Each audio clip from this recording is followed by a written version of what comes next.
It's early summer here, which means that the beautiful St. John's wort plant is flowering.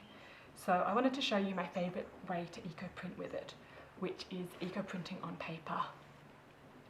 And I'm going to press the paper between these ceramic tiles, which is the best way to get really clear prints on paper because you don't want to be rolling or folding it unnecessarily.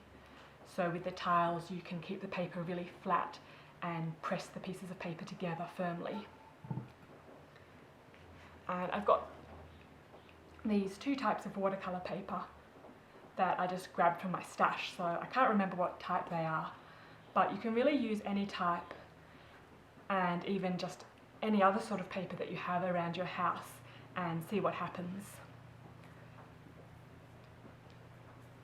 You can also use other plants besides St. John's wort, of course, but the flowers of this plant do something really special on the paper, which I'm excited to show you.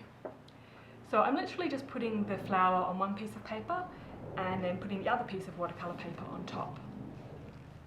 And because it's quite thick, it's creating a bit of an uneven surface, which will make it hard for the paper to press really firmly into each part of the plant.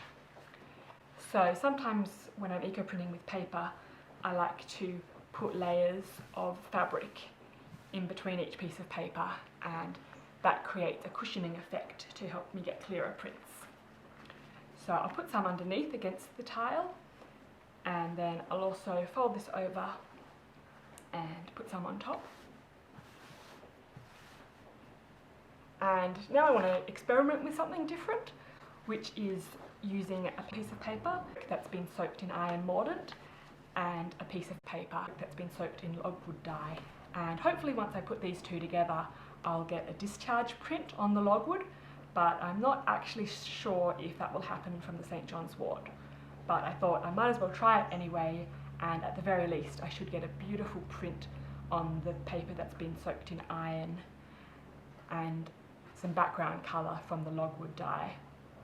And the iron, of course, will also influence and change the colour that I get from the St. John's wort. And this is a method that I teach in one of my eco-printing ebooks, the eco-printing on paper ebook, which is called Plant Poetry, and it's available on my website at www.gumnutmagic.com/ebook if you want to learn more. So again, I'm just going to put the plant material on one piece of paper and then press the other piece on top.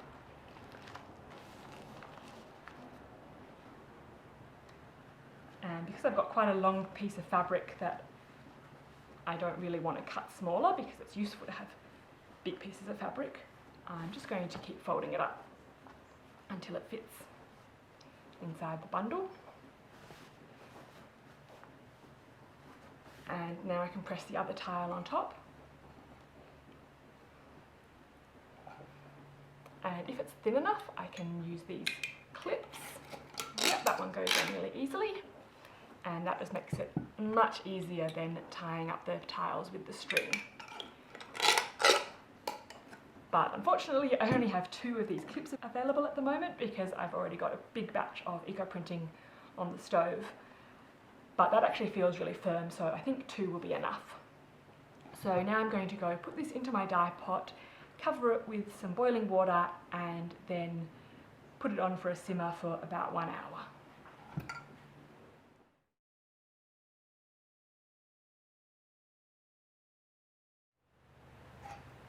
I've let the bundle cool down a little bit, and now it's time to open it up and see what happened with the paper.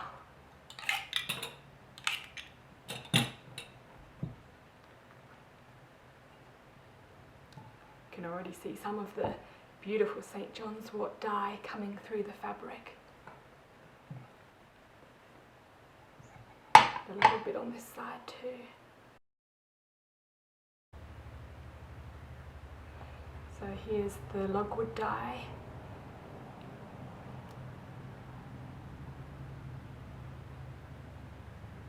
And the iron.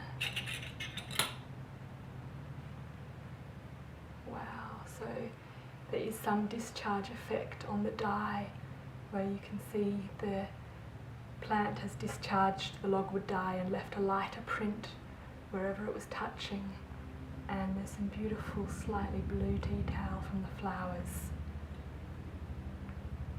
And some of the logwood has transferred to the background, but it's quite patchy.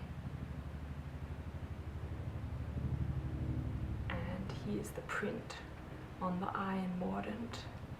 So the iron has brought out some olive green tones from the leaves.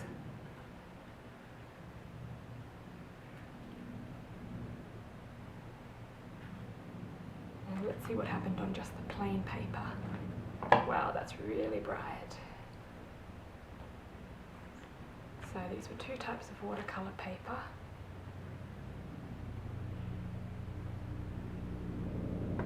And the prints are beautiful yellow with some blue, almost aqua detail on the leaves, and then some beautiful blue from the flowers.